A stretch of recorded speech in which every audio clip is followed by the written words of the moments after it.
Hey guys, welcome back to Sonic Social Tech.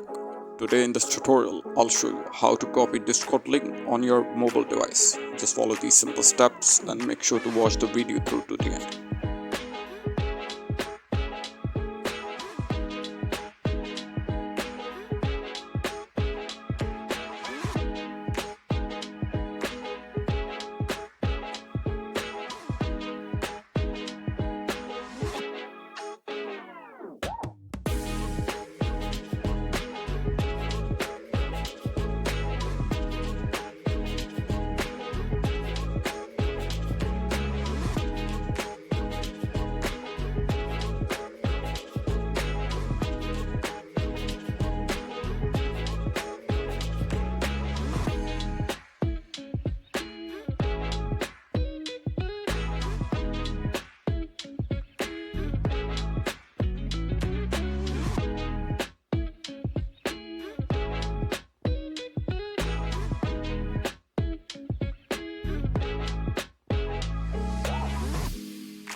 Thank you for watching. Make sure to like and subscribe.